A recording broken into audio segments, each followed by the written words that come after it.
તો અંબાજી માર્ગો પર પદયાત્રીઓ અને સંઘોનો ધમધમાટ જોવા મળ્યો હતો। અરવલ્લીની ગિરિમાળાઓમાં જય અંબેના જય ઘોષથી ગુંજી ઉઠ્યા હતા। ત્યારે પદયાત્રી અને સંઘોની અવિરત પ્રવાહ અંબાજી તરફ આગળ વધી રહ્યો હોય। મેળાના ત્રીજા દિવસે માઈ ભક્તોનો અવિરત પ્રવાહ યાત્રાધામ અંબાજીમાં અંબાના દર્શન માટે ઉમટ્યો હતો। દાતા હડાદના માર્ગો પર મોટી સંખ્યામાં પદયાત્રીઓ અને સંઘમાં આવતા માઈ ભક્તોનો ધસારો જોઈ શકાય છે। ત્યારે આબાલ વૃદ્ધ સૌ કોઈ માના દર્શનની ઝંખના સાથે અંબાજી તરફ આગળ વધી રહ્યા છે।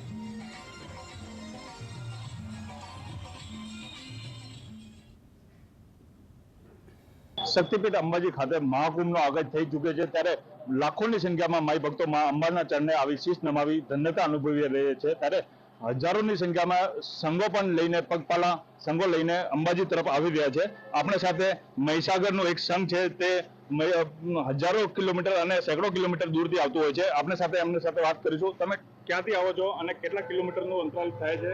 લુણાવાડા મહીસાગર જિલ્લો 200 કિલોમીટરનું અંતર થાય છે અમારે। કેટલા સભ્યો છો? અમે લગભગ 35 જણા છીએ। 4-5 લેડીઝ છે અમારી જોડે ચાલતા। જી, તો 35 જેટલા સભ્યો સાથે આ મહીસાગર જિલ્લાથી એ આવતા હોય છે અને સતત એ 9 તારીખથી આજે અંબાજી પહોંચવાના છે। ત્યારે વધુ એક માઈ ભક્તિ સાથે જોડાઈશું। તમે ક્યાં શું કહેશો? આ રોડ રસ્તાઓ વચ્ચે તમે એટલા દૂરથી આવો છો, શું કહેશો? રોડ રસ્તાઓનું શું કહેવું, થોડાક અમુક જગ્યાએ ખરાબ હોય, અમુક જગ્યાએ સારા હોય છે।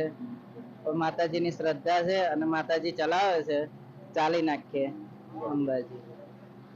200 કિલોમીટરના અંતરાલે આવેલા આ માઈ ભક્તો જે સંઘ પગપાળા સંઘો લઈને આવી રહ્યા છે અંબાજી તરફ, તો આજે અંબાજીમાં પહોંચશે અને માતાજીના ચરણોમાં શીશ નમાવશે। ત્યારે આપણી સાથે એક બેન પણ જોડાયા છે। બેન, એટલા 200 કિલોમીટરના અંતરાલેથી તમે આવ્યા છો, શું કહેશો?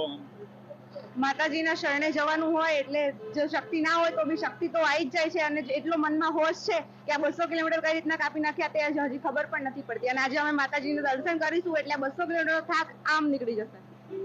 જી, ચોક્કસપણે કહેવામાં આવે તો જે આ 200 કિલોમીટરનો અંતરાલેથી આવેલો આ મહીસાગર જિલ્લાના એક સંઘ છે, જે આજે અંબાજી ધામમાં પહોંચશે અને માતાજીના ચરણોમાં શીશ નમાવી ધન્યતા અનુભવશે। દેવેન્દ્ર પ્રજાપતિ, GS